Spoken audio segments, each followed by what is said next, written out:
Une école devrait ouvrir ses portes en octobre prochain sur la Technopole. Elle formera des ingénieurs spécialisés dans la programmation informatique. Et pour être plus proche encore des attentes des entreprises, elle s'est associée au leader mondial des composants électroniques, l'américain Intel. Cette annonce intervient au lendemain des critiques formulées à l'encontre de Sofia par le préfet de région qu'on retrouvera dans quelques instants. Le reportage de Jean-Christophe Routier et d'Éric Jacquet. Sofia Antipolis a fêté ses 40 ans en 2009, avec une triste réalité. En 10 ans, 4000 emplois ont été supprimés, le plus souvent pour cause de délocalisation vers des pays étrangers où la main-d'œuvre est moins coûteuse. Pour le préfet de région Michel Sapin, Sofia souffre de la concurrence, un constat qui n'est pas partagé de tous. Sofia Antipolis représente depuis ces 3 dernières années près d'un quart des ingénieurs et des chercheurs étrangers nouvellement implantés en France. Cela signifie que Sofia Antipolis est le produit d'appel français pour les ingénieurs et les chercheurs étrangers que nous accueillons chaque année dans notre pays.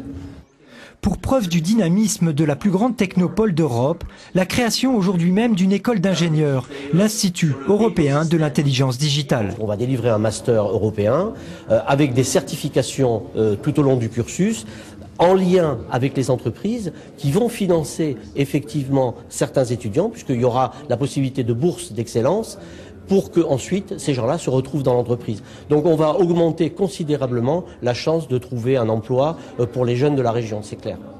Une école qui formera des experts programmeurs, des développeurs sur les technologies informatiques de demain en étroite liaison avec le monde de l'entreprise. La créativité au service des entreprises. 1400 entreprises de Sofia seraient intéressées par le concept, tout comme la société américaine Intel, leader mondial de composants électroniques. Nous avons besoin d'établissements leaders et créatifs. C'est quelque chose que nous voulons développer. Cette nouvelle école est vraiment dans cet état d'esprit, cette attitude. Cet établissement ouvrira ses portes en octobre. Loin des licenciements de 2009, Sofia Antipolis cherche à renouer avec la réactivité économique qui a fait sa réputation d'antan. Et le préfet de région Michel Sapin est toujours avec nous en direct de Marseille. Monsieur le préfet, vous dénonciez hier lors de vos vœux à la presse le manque d'inventivité de Sofia Antipolis. C'est tout le contraire qu'on vient de voir avec l'installation de cette nouvelle école d'ingénieurs.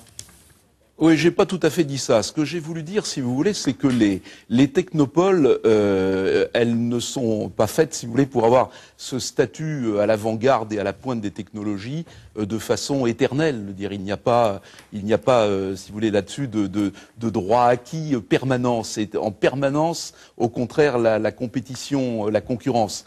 Et ce qui se passe, c'est qu'il y a 10, 15 ans encore, dans la région Provence-Alpes-Côte d'Azur, il n'y avait que Sofia Antipolis. Aujourd'hui, il y a effectivement la technopole de l'Arbois.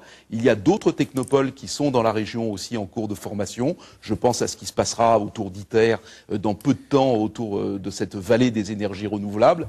Bref, il y a de la concurrence. C'est sain, la concurrence, je dirais. En plus, ça apporte globalement au niveau de la région plusieurs solutions alternatives. Alors, donc il ne faut pas que Sofia Antipolis s'endorme. Mais alors justement, il ne faut pas qu'elle s'endorme. Quel est le problème avec Sofia Antipolis? Qu'est-ce qu'on a peut-être raté dans ces dernières années?